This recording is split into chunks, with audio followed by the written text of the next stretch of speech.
ਵਾਹਿਗੁਰੂ ਜੀ ਕਾ ਖਾਲਸਾ ਵਾਹਿਗੁਰੂ ਜੀ ਕੀ ਫਤਿਹ। ਆਪ ਜੀ ਦੇ ਨਾਲ ਪਿਛਲੀ ਵੀਡੀਓ ਦੇ ਵਿੱਚ ਭਾਈ ਗੁਰਦਾਸ ਜੀ ਦਾ ਪਾਵਨ ਕਵਿਤ ਸਾਂਝਾ ਕੀਤਾ ਸੀ, ਜਿਸ ਦੇ ਵਿੱਚ ਭਾਈ ਗੁਰਦਾਸ ਜੀ ਨੇ ਉਹਨਾਂ ਸਿੱਖਾਂ ਦੀ ਦਾਸਤਾਨ ਪੇਸ਼ ਕੀਤੀ ਸੀ ਤੇ ਉਸ ਦੇ ਨਾਲ ਦਾ ਬਿਲਕੁਲ ਉਸ ਕਵਿਤ ਦਾ ਦੂਸਰਾ ਭਾਗ ਪਹਿਲੇ ਕਵਿਤ ਵਿੱਚ ਭਾਈ ਗੁਰਦਾਸ ਜੀ ਨੇ ਦੱਸਿਆ ਕਿ ਜਦੋਂ ਮਨੁੱਖ ਗੁਰੂ ਕੋਲੋਂ ਵਿਛੜ ਜਾਂਦਾ ਹੈ, ਗੁਰੂ ਤੋਂ ਦੂਰ ਚਲਾ ਜਾਂਦਾ ਹੈ, ਤਾਂ ਉਸ ਮਨੁੱਖ ਦਾ ਹਾਲ ਗਾਂ ਤੋਂ ਵਿਛੜੇ ਹੋਏ ਉਸ ਵੱਛੇ ਵਰਗਾ ਹੁੰਦਾ ਹੈ ਜਿਸ ਨੂੰ ਲੱਤਾਂ ਪੈਂਦੀਆਂ ਨੇ, ਦੂਜੀ ਗਾਂ ਦੁੱਧ ਨਹੀਂ ਦਿੰਦੀ। ਗੁਰੂ ਤੋਂ ਵਿਛੜੇ ਹੋਏ ਮਨੁੱਖ ਦਾ ਹਾਲ ਉਸ ਹੰਸ ਵਰਗਾ ਹੁੰਦਾ ਹੈ ਜੋ ਮਾਨ ਸਰੋਵਰ ਨੂੰ ਛੱਡ ਕੇ ਛੱਪੜ ਤੇ ਚਲਾ ਜਾਂਦਾ ਹੈ ਤੇ ਉਹਨੂੰ ਉੱਥੇ ਉਸ ਦੇ ਤਨ ਦੀ ਖੁਰਾਕ ਨਹੀਂ ਮਿਲਦੀ। ਗੁਰੂ ਤੋਂ ਬੇਮੁਖ ਹੋਏ ਮਨੁੱਖ ਦਾ ਹਾਲ ਉਸ ਮਨੁੱਖ ਵਰਗਾ ਭਾਈ ਗੁਰਦਾਸ ਜੀ ਨੇ ਦੱਸਿਆ ਜਿਸ ਮਨੁੱਖ ਨੇ ਆਪਣੀ ਸਰਕਾਰ, ਆਪਣੇ ਰਾਜੇ ਨੂੰ ਛੱਡ ਕੇ ਕਿਸੇ ਹੋਰ ਰਾਜੇ ਦਾ, ਕਿਸੇ ਦੂਜੀ ਸਰਕਾਰ ਦਾ ਪੱਲਾ ਫੜ ਲਿਆ ਤੇ ਉੱਥੇ ਉਹਦਾ ਮਾਣ ਸਤਿਕਾਰ ਨਹੀਂ ਹੁੰਦਾ, ਉਹਦੇ ਤੇ ਭਰੋਸਾ ਨਹੀਂ ਕੀਤਾ ਜਾ ਸਕਦਾ।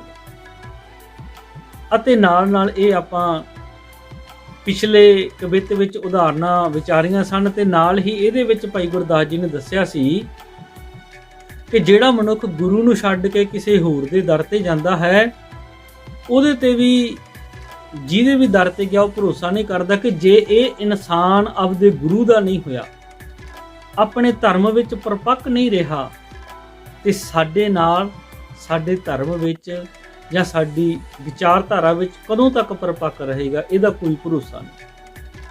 ਪਰ ਜੋ ਅੱਜ ਦਾ ਪਾਵਨ ਕਵਿਤ ਆਪ ਜੀ ਦੇ ਨਾਲ ਸਾਂਝਾ ਕਰਨਾ ਹੈ, ਇਸ ਕਵਿਤ ਦੇ ਵਿੱਚ ਗੁਰੂ ਦਾ ਸੁਭਾਅ ਹੈ, ਗੁਰੂ ਦਾ ਪਰ ਉਪਕਾਰ ਹੈ। ਇਸ ਕਵਿਤ ਦੇ ਵਿੱਚ ਭਾਈ ਗੁਰਦਾਸ ਜੀ ਆਪਣੀ ਵਿਚਾਰ ਸਾਨੂੰ ਦੱਸਦੇ ਨੇ, ਉਦਾਹਰਨਾਂ ਬਿਲਕੁਲ ਉਹੀ ਨੇ, ਪਰ ਇਹਨਾਂ ਤੋਂ ਅਗਲੇਰੀ ਗੱਲ ਭਾਈ ਗੁਰਦਾਸ ਜੀ ਕਵਿਤ ਰਾਹੀਂ ਕਰਦੇ ਨੇ। ਇਸ ਕਵਿਤ ਵਿੱਚ ਪਹਿਲੀ ਉਦਾਹਰਨ ਭਾਈ ਗੁਰਦਾਸ ਜੀ ਦੱਸਦੇ ਨੇ ਕਿ ਜਿਵੇਂ ਬੱਛਾ ਭੁੱਲ ਕੇ ਗਾਂ ਕੋਲੋਂ ਵਿਛੜ ਗਿਆ, ਹੋਰਨਾਂ ਗਾਵਾਂ ਦੇ ਕੋਲ ਦੁੱਧ ਪੀਣ ਦੀ ਆਸ ਵਿੱਚ ਗਿਆ ਕਿ ਮੈਨੂੰ ਦੂਸਰੀ ਗਾਂ ਦੁੱਧ ਦੇ ਦੇਵੇਗੀ, ਮੈਂ ਇੱਥੇ ਰੁਕ ਕੇ ਬੇਨਤੀ ਕਰਾਂ। ਕਈ ਵਾਰ ਅਸੀਂ ਵੀ ਅਰਦਾਸਾਂ ਬੇਨਤੀਆਂ ਕਰਦੇ ਗੁਰੂ ਘਰਾਂ ਤੋਂ, ਬੜੇ ਵੀਰ ਨੇ, ਬੜੀਆਂ ਸੰਗਤਾਂ ਨੇ ਜੋ ਦੱਸਦੀਆਂ ਨੇ ਸਾਡੀ ਇੱਥੇ ਅਰਦਾਸ ਪੂਰੀ ਨਹੀਂ ਹੋਈ, ਅਸੀਂ ਫਿਰ ਕਿਸੇ ਹੋਰ ਜਗ੍ਹਾ ਚਲੇ ਗਏ। ਭਾਈ ਗੁਰਦਾਸ ਜੀ ਕਹਿੰਦੇ ਜੇ ਵੱਛਾ ਭੁੱਲ ਕੇ ਕਿਸੇ ਦੂਜੀ ਗਾਂ ਕੋਲ ਚਲਾ ਜਾਵੇ ਤੇ ਉੱਥੋਂ ਉਹਨੂੰ ਲੱਤਾਂ ਪੈਣ, ਫਿਰ ਜਦੋਂ ਮੁੜ ਕੇ ਉਹ ਆਪਣੀ ਅਸਲ ਗਾਂ ਮਾਂ ਦੇ ਕੋਲ ਆਉਂਦਾ ਹੈ, ਉਹਦੀ ਮਾਂ, ਉਹ ਗਾਂ ਕਦੇ ਵੱਛੇ ਨੂੰ ਇਹ ਨਹੀਂ ਆਖਦੀ ਕਿ ਤੂੰ ਪਹਿਲਾਂ ਹੋਰਨਾਂ ਗਾਵਾਂ ਕੋਲ ਭਟਕਦਾ ਰਿਹਾ, ਮੈਂ ਤੈਨੂੰ ਦੁੱਧ ਨਹੀਂ ਦੇਵਾਂਗੀ। ਜਦੋਂ ਉਹ ਵੱਛਾ ਆਪਣੀ ਮਾਂ ਕੋਲ ਆ ਜਾਂਦਾ ਹੈ ਤਾਂ ਉਹ ਗਾਂ ਉਸ ਵੱਛੇ ਨੂੰ ਉਸ ਦੇ ਤਨ ਦੀ ਖੁਰਾਕ ਦੁੱਧ ਦੇ ਕੇ ਉਹਦੇ ਮਨ ਦੀ, ਤਨ ਦੀ ਤ੍ਰਿਪਤੀ ਦੂਰ ਕਰਦੀ। ਫਿਰ ਦੂਸਰੀ ਉਦਾਹਰਨ ਉਸੇ ਹੰਸ ਦੀ ਭਾਈ ਗੁਰਦਾਸ ਜੀ ਕਹਿੰਦੇ ਜੇਕਰ ਹੰਸ ਕਿਸੇ ਨਾ ਕਿਸੇ ਕਾਰਨ ਸਰੋਵਰ ਨੂੰ ਛੱਡ ਗਿਆ, ਸਰੋਵਰ ਨੂੰ ਛੱਡ ਕੇ ਛੱਪੜਾਂ ਤੇ ਚਲਾ ਗਿਆ, ਤੇ ਜੇਕਰ ਉਹ ਵਾਪਸ ਫਿਰ ਸਰੋਵਰ ਤੇ ਆਉਂਦਾ ਹੈ ਤਾਂ ਸਰੋਵਰ ਉਸ ਨੂੰ ਲਾਹਣ ਤਾਂ ਨਹੀਂ ਪਾਉਂਦਾ, ਸਰੋਵਰ ਉਸ ਨੂੰ ਮਿਹਣੇ ਨਹੀਂ ਦਿੰਦਾ। ਸਰੋਵਰ ਦੇ ਕੋਲ ਜਦੋਂ ਆਉਂਦਾ ਹੈ, ਸਰੋਵਰ ਦਾ ਸੁਭਾਅ ਹੈ ਤੇ ਉਹ ਆਪਣੇ ਸੁਭਾਅ ਦੇ ਮੁਤਾਬਕ ਉਸ ਹੰਸ ਨੂੰ ਉਹਦੇ ਤਨ ਦੀ ਖੁਰਾਕ, ਹੀਰੇ ਮੋਤੀ ਉਹ ਮਿਲਦੇ ਨੇ।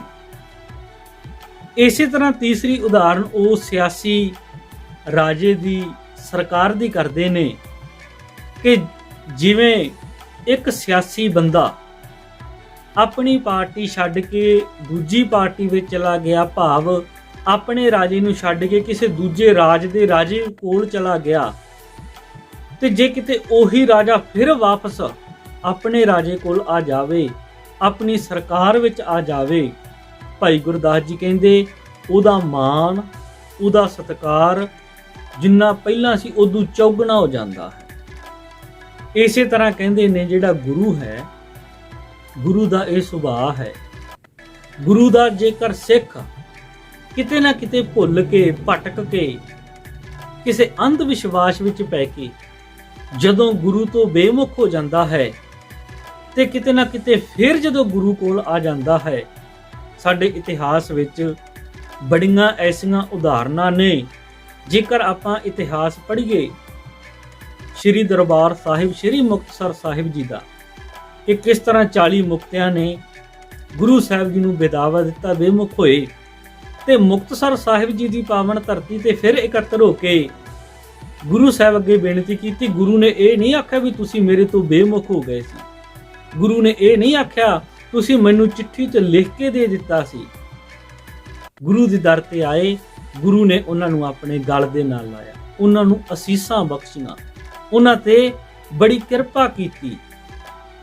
ਸੋ ਇਹ ਜੋ ਪਾਵਨ ਕਵਿਤ ਹੈ, ਇਹਦੇ ਵਿੱਚ ਵੀ ਗੁਰੂ ਦਾ ਸੁਭਾਅ ਭਾਈ ਗੁਰਦਾਸ ਜੀ ਨੇ ਅੰਕਿਤ ਕੀਤਾ ਹੈ ਕਿ ਜੇਕਰ ਗੁਰੂ ਤੇ ਵਿਸ਼ਵਾਸ ਕੀਤਾ ਜਾਵੇ, ਜੇਕਰ ਗੁਰੂ ਕੋਲੋਂ ਕੋਈ ਵਿਛੜ ਜਾਵੇ ਤੇ ਦੁਬਾਰਾ ਫਿਰ ਗੁਰੂ ਦੇ ਕੋਲ ਆ ਜਾਵੇ ਤਾਂ ਗੁਰੂ ਉਸ ਮਨੁੱਖ ਦਾ ਔਗਣ ਨਹੀਂ ਚਿਤਾਰਦਾ, ਗੁਰੂ ਉਸ ਮਨੁੱਖ ਦੀ ਗਲਤੀ ਨੂੰ ਨਹੀਂ ਚਿਤਾਰਦਾ। ਭਾਈ ਗੁਰਦਾਸ ਜੀ ਦਾ ਪਾਵਨ ਕਵਿਤ ਹੈ, ਜੈਸੇ ਬਸ਼ਰਾ ਬਿਸ਼ਰ ਪਰਤ ਆਣ ਗਾਏ ਥਨ, ਬਹੁਰਿਓ ਮਿਲਤ ਮਾਤ ਬਾਤ ਨਾ ਸਮਾਰ। ਜਦੋਂ ਮਾਂ ਨੂੰ ਉਹ ਵੱਛਾ ਦੁਬਾਰਾ ਮਿਲਦਾ ਹੈ ਤੇ ਮਾਂ ਉਹਦੀਆਂ ਗੱਲਾਂ ਨੂੰ ਨਹੀਂ ਚਿਤਾਰਦੀ ਵੀ ਇਹ ਮੈਨੂੰ ਛੱਡ ਕੇ ਕਿਤੇ ਹੋਰ ਚਲਾ ਗਿਆ ਸੀ। ਮਾਂ ਉਹਨੂੰ ਕਹਿੰਦੀ ਆ ਵੀ ਜੇ ਤੂੰ ਮੇਰੇ ਕੋਲ ਆ ਗਿਆ ਹੈ, ਗਾਂ ਕਹਿੰਦੀ ਹੈ ਜੇ ਤੂੰ ਮੇਰੇ ਕੋਲ ਦੁਬਾਰਾ ਵਾਪਸ ਆ ਗਿਆ ਹੈ ਤੇ ਤੂੰ ਦੁੱਧ ਪੀ, ਆਪਣੇ ਤਨ ਦੀ ਭੁੱਖ ਦੂਰ ਕਰ, ਆਪਣੇ ਮਨ ਦੀ ਭੁੱਖ ਦੂਰ ਕਰ। ਇਸ ਕਰਕੇ ਦੂਸਰੀ ਉਦਾਹਰਨ ਵਿੱਚ ਭਾਈ ਗੁਰਦਾਸ ਜੀ ਬਖਸ਼ਿਸ਼ ਕਰਦੇ ਨੇ, ਇਸੇ ਆਣ ਸਰ ਭ੍ਰਮ ਆਵੇ ਮਾਨ ਸਰ ਹੰਸ, ਦੇਤ ਮੁਕਤਾ ਅਮੋਲ ਦੋਖ ਨਾ ਵਿਚਾਰ ਹੈ।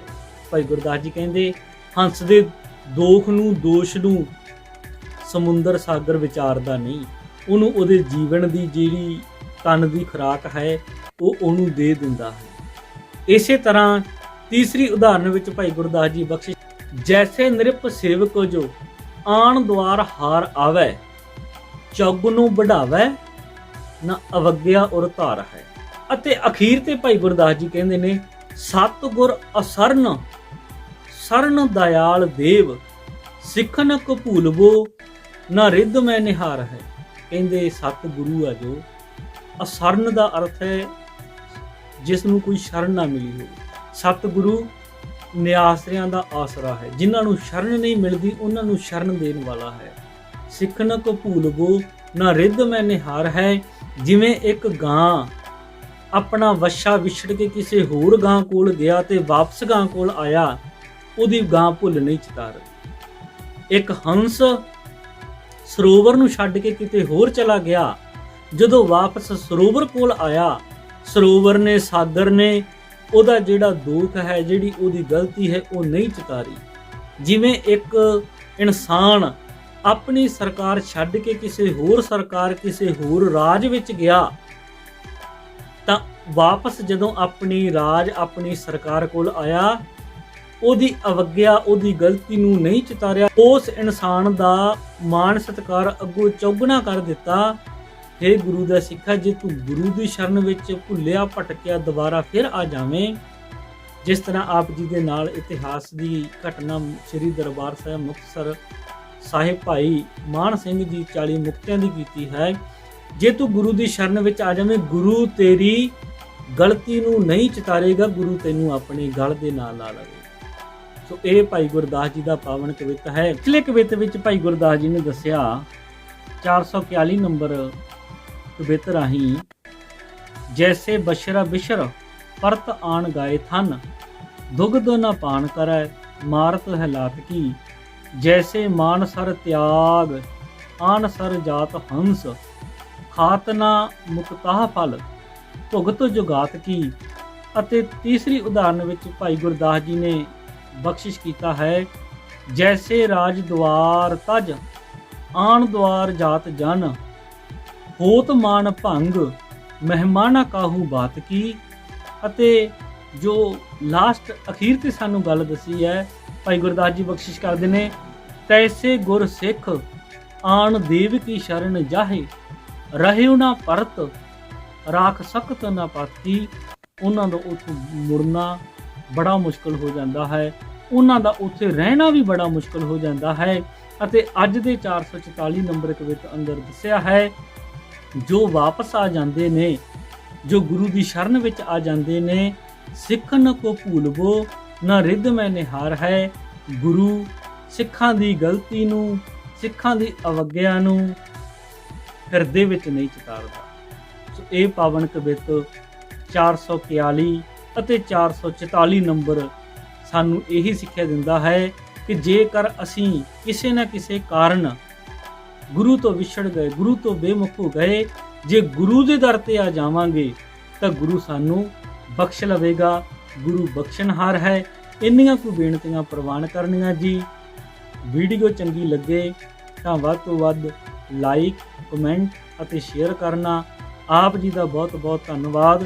ਸੰਗਤਾਂ ਵੱਲੋਂ ਬੜਾ ਪਿਆਰ ਮਿਲ ਰਿਹਾ ਹੈ, ਬੜੇ ਚੰਗੇ ਸੁਝਾਅ ਮਿਲ ਰਹੇ ਨੇ। ਸਾਰਿਆਂ ਦਾ ਧੰਨਵਾਦ ਜੀ। ਵਾਹਿਗੁਰੂ ਜੀ ਕਾ ਖਾਲਸਾ, ਵਾਹਿਗੁਰੂ ਜੀ ਕੀ ਫਤਿਹ।